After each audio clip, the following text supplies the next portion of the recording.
Well, we continue with Christian's journey tonight.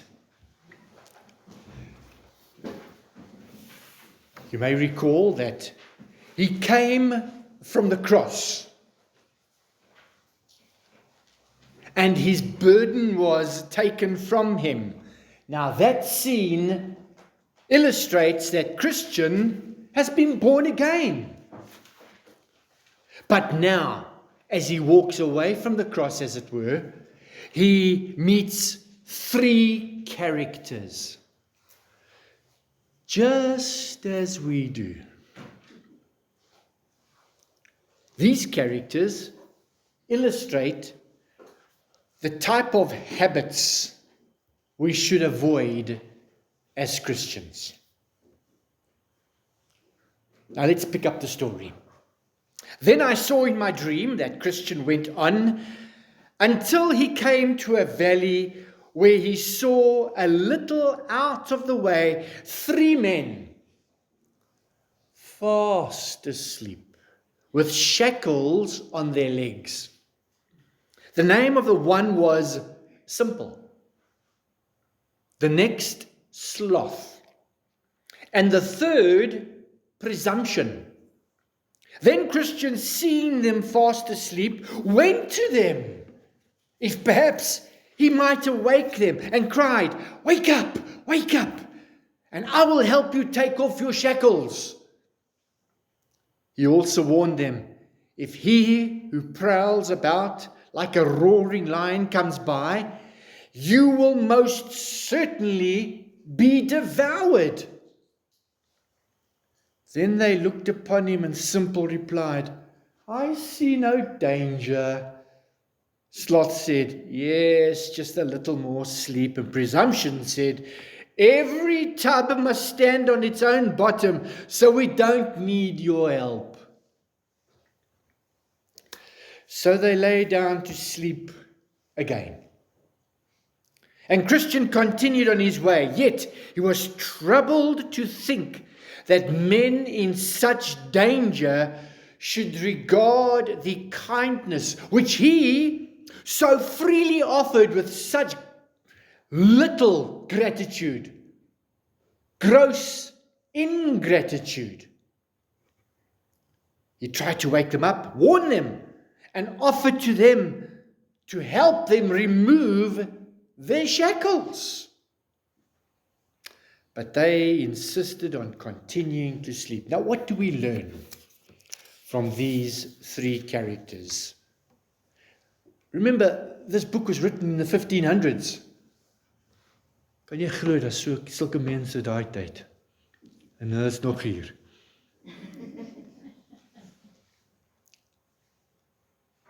These people describe the habits and attitudes some religious people have towards their Christian life. They are regretfully people who are just like Simple, Sloth, and Presumption. Tonight, we must consider our response to this kind of person, because generally these are the post-COVID de-churched people.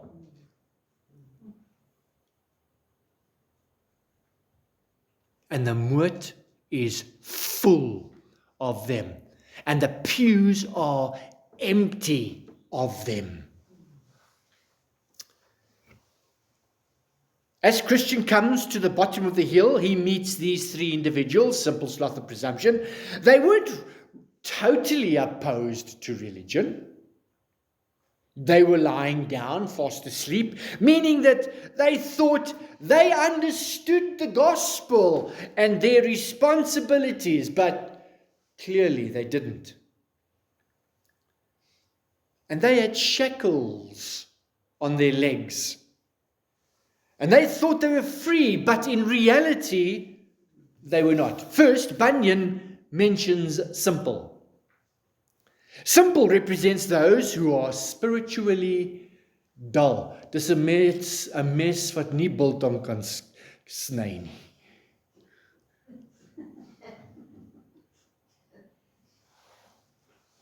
These are people who are spiritually dreary and blunt. They're spiritually ignorant, naive, lacking discernment, spiritually foolish, untaught in the word, lacking knowledge, lacking information, and just lacking oomph. They have no vision. They just do not make good judgments about their spiritual condition because they don't even know that they lack this. They don't see the great danger their souls are in. Now, a number of passages in the book of Proverbs describes the individual who is like simple. Proverbs 1:22. Proverbs 1:22 says this.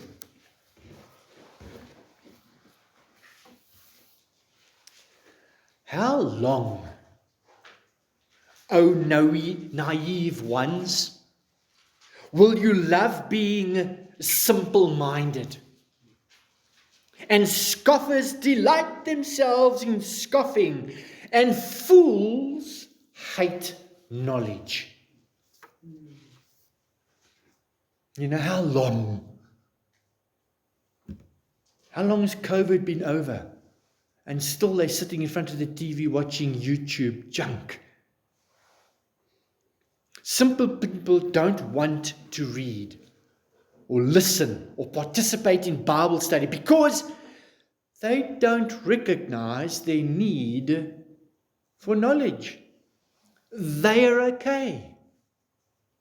In Proverbs 1:29, Solomon writes, further down in that chapter, because they hated knowledge and did not choose the fear of the Lord, the waywardness of the naive will kill them, and the complacency of fools will destroy them. They're complacent, apathetic, and indifferent. My corporal in the army had another acronym. One I don't think is appropriate for the pulpit. But those who were in the army know exactly what I'm talking about. It's a language which really shook a little city boy up to wake up. They honestly don't know God. Proverbs 14:15. Flip over a couple of pages to Proverbs 14, verse 15.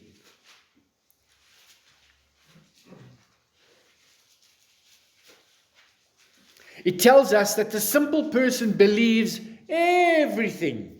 And because of their lack of discernment, they are easily taken in. So you can read Proverbs 14:15 at home. Well, next, Bunyan tells us about sloth. Sloth represents the spiritually lethargic, the slow person. These are people who lack any concern about their spiritual state because he thinks he has plenty of time. Just relax. He just wants to keep sleeping a little longer. He's lazy, sluggish, spiritually inactive. He's unmotivated and, quite honestly, unproductive. They don't bear any fruit. We could describe these kinds of religious individuals as unenthusiastic, undisciplined, irresponsible, and feelings-orientated. They invest very little effort into spiritual matters, seeing no reason to get excited about anything in Christian life. Never at prayer or Bible study, or seldom attend services. Sloth can be compared to the professing Christians in Sardis in Revelation 3, verse 1. Give you a moment to find it. Revelation 3, verse 1.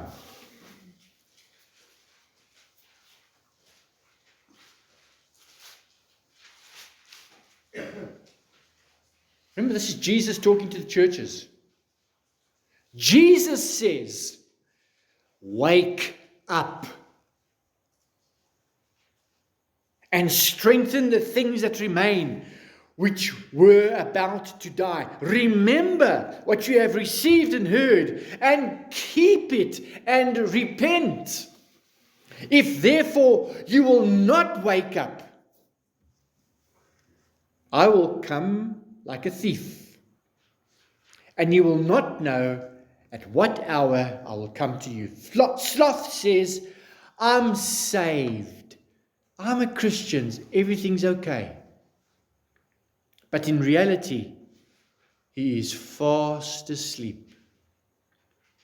This kind of person is also described in Proverbs 12, verse 27. Proverbs 12, verse 27.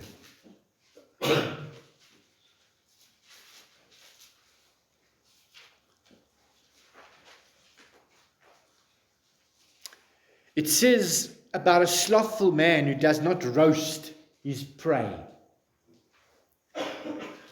He happens to acquire some kind of meat, be it a steak or a lamb chop, but he never goes to roast it. Slothful is like someone who will not braai his raw, tender fillet steak. It stays uncooked.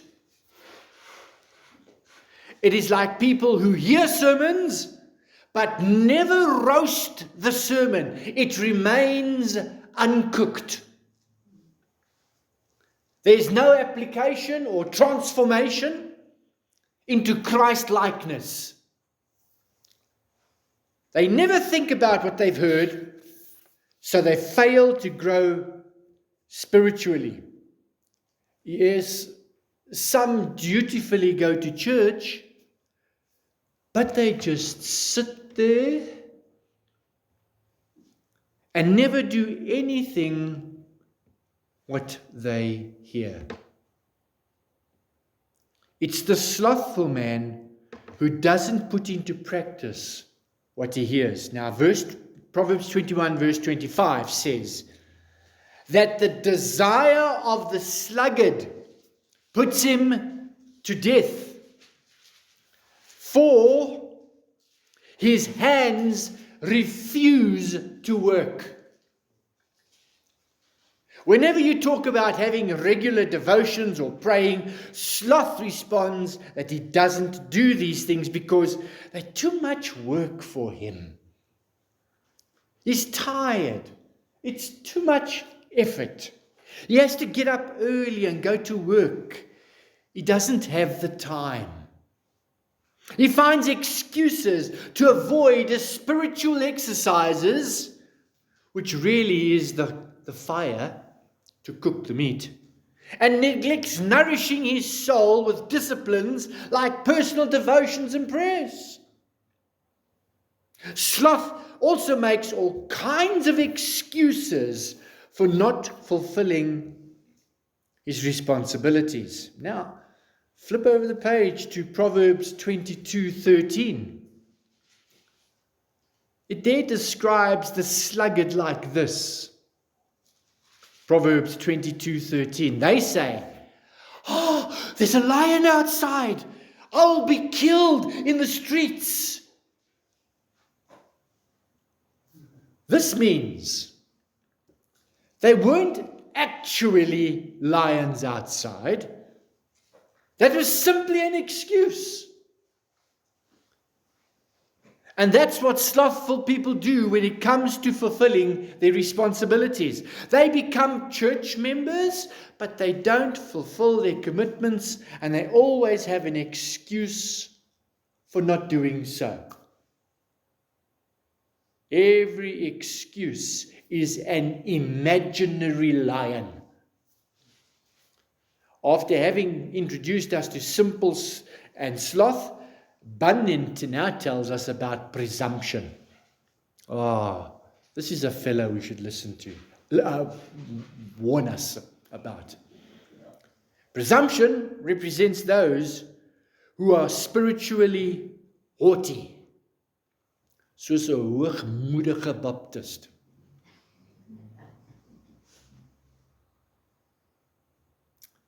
I call them Enos. E-N-O. You know that old adverts about Enos? He knows everything. Essentially, presumption was boasting that he could look out for himself, that he's okay. In this, there is an attitude of arrogance, insolence, independence, and truly pride. Presumption claims privileges that are above his right to claim.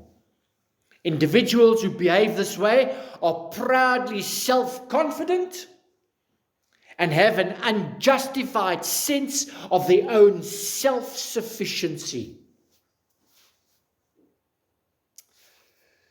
They lack the qualities mentioned in the Beatitudes, such as poverty of spirit, meekness, mourning, hungering for righteousness and mercy.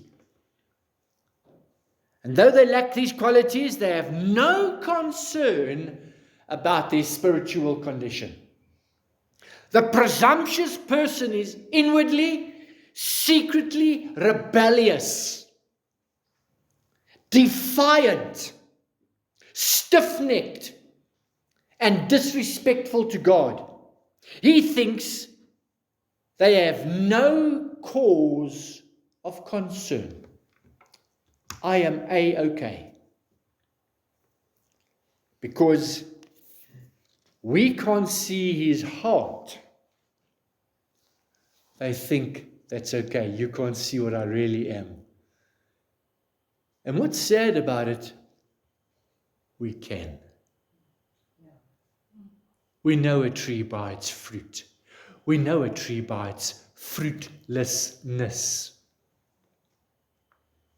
So presumptuous cannot hide. They think their masks hide everything that's going on.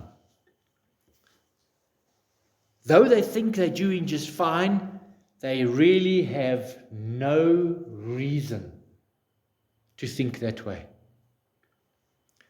In this brief encounter with him, Christian woke simple sloth and presumption up and offered to help them with their irons. This is what we do when we deliberately invite the sleeping, presumptuous, independent, prideful, de-churched. Come to attend church with me, and we can have a cup of coffee afterwards. But come. It is helping them. The de-churched have nurtured habits that when you invite them, they are unconcerned and soon lay down again. And notice what Christian did. He had no choice but to go on alone. I've done what I can.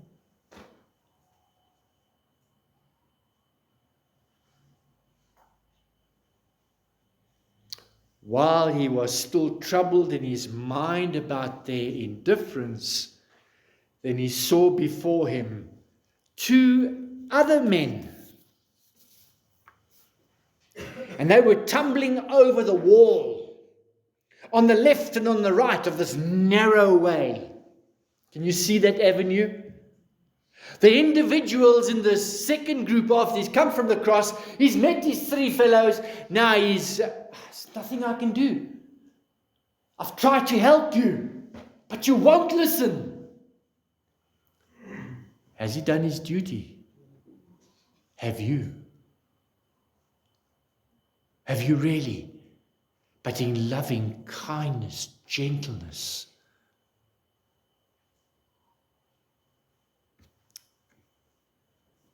The individuals in the second group are known as formality and hypocrisy. We'll meet them next time. They represent people who will try and put your flame out.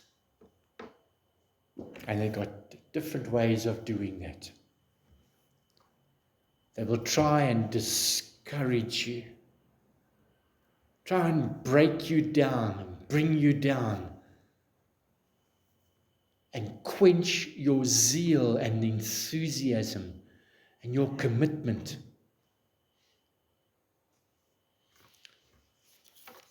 Until next time. Our Father in heaven, thank you that we have brothers and sisters in the church where we don't fight this battle alone. We thank you for the corporate preciousness of Christian fellowship, of Christian spiritual worship. Thank you for this. Thank you for your wisdom in this.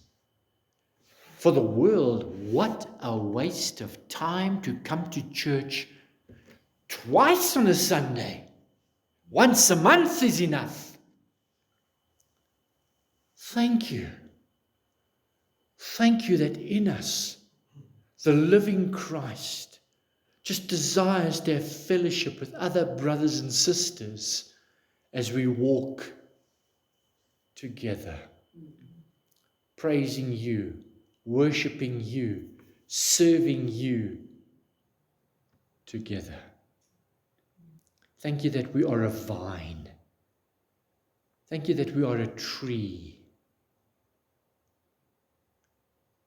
together in a vineyard, in an orchard. And I pray for our testimony in the Moot. I pray for Calvary's testimony, not only the testimony corporately, the testimony of our premises, the Sunday school, the preaching, but Lord, our testimony of our transformed lives as we leave this place and go into the mission field. God, bring glory to your name. Grant your children wisdom and strength to approach simple sloth and presumption. I know in these last days, Lord, the love of many will grow cold. I know, Lord, that this is a narrow road and few walk on it. And I thank you for these few. I thank you for the preciousness of this narrow road. Keep us focused, keep us balanced, keep us and our footsteps sturdy and sure. For your name's sake. Amen.